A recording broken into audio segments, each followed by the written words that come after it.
90% से भी ज्यादा जेई एस्पिरेंट इस कॉन्सेप्ट में तो गलती करते ही है, लेकिन इसके साथ साथ इवन एनटीए ने भी जेई मेन 2019 में यही कॉन्सेप्चुअल मिस्टेक करते हुए ऑप्शन नंबर सी को सही जवाब सोचा था। हालांकि बाद में इसे बोनस में कन्वर्ट कर दिया गया था, बट स्टिल कॉन्सेप्चुअल एरर की गई थी उस समय, और बहुत से बच्चे यही मिस्टेक करके ऑप्शन नंबर सी को सही टिक करके आए थे। तो चलिए हम लोग यहां पे समझेंगे कि क्या ये कॉन्सेप्ट है और कैसे बच्चों को इन सवालों को सॉल्व करना चाहिए। ठीक है, तो यहां पे सेटअप क्या है, आपके पास यहां पे पैरेलल प्लेट कैपेसिटर है और उसके बीच में आपको एक नहीं बल्कि 4 डाइलेक्ट्रिक मीडियम है जिसका डाइलेक्ट्रिक कांस्टेंट है आपको K1 K2 K3 and K4।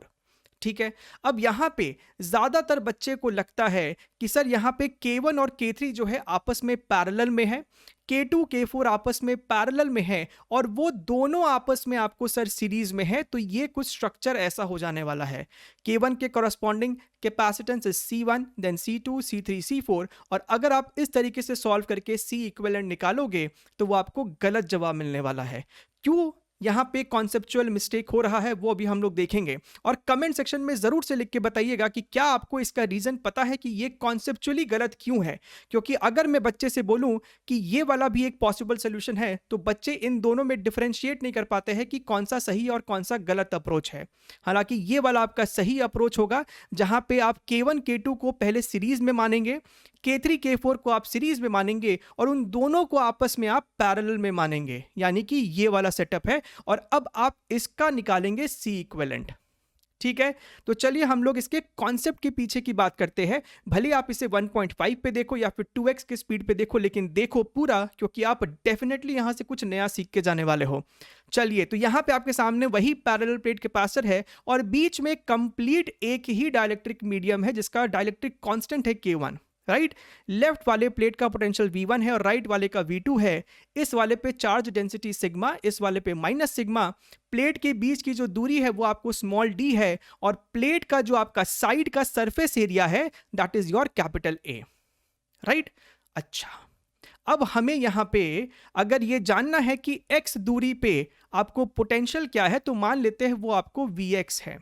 Right, और आपको यह भी पता होना चाहिए कि इस डाइलेक्ट्रिक मीडियम में आपको इलेक्ट्रिक फील्ड कितना होता है। अगर यहां पे मीडियम नहीं होता तो इलेक्ट्रिक फील्ड की वैल्यू होती है सिग्मा बाई एप्सिलॉन नॉट, लेकिन अगर डाइलेक्ट्रिक है तो इलेक्ट्रिक फील्ड आपका हो जाएगा sigma upon dielectric constant multiplied by epsilon naught.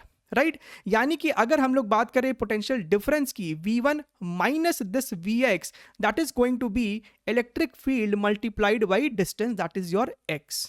अब इलेक्ट्रिक फील्ड की वैल्यू मेरे पास तो है that is sigma upon K epsilon naught into x, यानी कि दो पॉइंट के बीच की जो पोटेंशियल डिफरेंस है that is your sigma x upon K epsilon naught. अब दो चीजों को आप पैरेलल में तभी बोल सकते हैं जब उनके अक्रॉस पोटेंशियल डिफरेंस सेम हो। Same goes here and same goes in your register also, potential difference should be same. अब यहां पे चलिए हम लोग चेक करते हैं।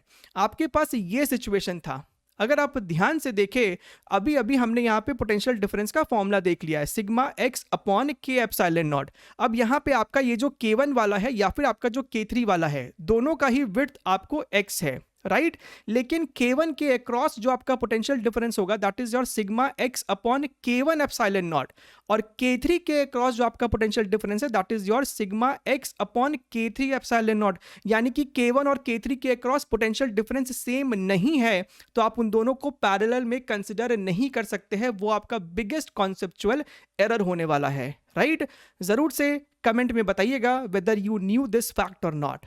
ठीक है, एक बारी आपको ये क्लियर हो गया, इसका मतलब अब आप K1 K2 को सीरीज में मानेंगे, क्योंकि K1 K2 का जो कॉम्बिनेशन है वो आपको V1 और V2 के बीच में है, और K3 K4 का कॉम्बिनेशन भी आपको V1 और V2 के बीच में है। तो आप K1 K2 के कॉम्बिनेशन को और K3 K4 के कॉम्बिनेशन को पैरेलल में ट्रीट कर सकते हैं। राइट, तो ये आपका सही सोल्यूशन हो जाएगा, जहां पे आप C1 C2 C3 C4 की वैल्यू को बड़ी आसानी से लिख सकते हैं। क्यों, मान लीजिए आपका ये जो विड्थ है वो d/2 है, ये भी आपको d/2 है।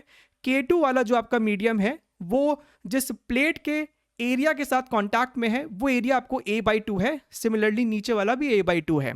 तो आप C1 की वैल्यू को क्या लिखोगे, यानी कि K1 डाइलेक्ट्रिक कांस्टेंट वाले कैपेसिटेंस को क्या लिखोगे, तो फॉर्मूला होता है Ka epsilon not upon width. तो यहाँ पे K1 area is a/2, epsilon not and width of this K1 thing is nothing but d/2। आपने सॉल्व करा तो इतना निकल के आएगा। सिमिलरली C2 को आप जब सॉल्व करेंगे तो यहाँ पे K2 आ जाएगा, जब C3 करोगे तो K3 और जब C4 करोगे तो K4। और ये आपका बन जाएगा formula for C equivalent. Why sir? Because C1 C2 series में है तो उसका इक्विवेलेंट हो जाएगा इतना, C3 C4 सीरीज में है तो इसका इक्विवेलेंट हो जाएगा इतना, और ये दोनों आपस में पैरेलल में है तो बीच में आ जाएगा एक प्लस साइन। क्लियर है? So this is the perfect concept behind this question, right, behind this variety. ठीक है, अब ये जो आपका सवाल था इसमें हमसे पूछा जाता है कि बताइए ये जो सेटअप है इसका आपको इक्विवेलेंट या फिर इफेक्टिव डाइलेक्ट्रिक कांस्टेंट कितना होगा। तो सबसे पहले हमें इसका C इक्विवेलेंट सॉल्व करना जरूरी है। अभी अभी हमने देखा कि इसका जो करेक्ट सोल्यूशन है वहां पे इसका C इक्विवेलेंट का फॉर्मूला ये हो जाने वाला है, और C1 C2 C3 C4 की वैल्यू आपको पता है, और ये आपको ध्यान से देखिए ये आपको लेंथ बोलता है L/2, यानी एरिया भी आपको A/2 ही हो जाएगा अगर टोटल एरिया आपका कैपिटल A था।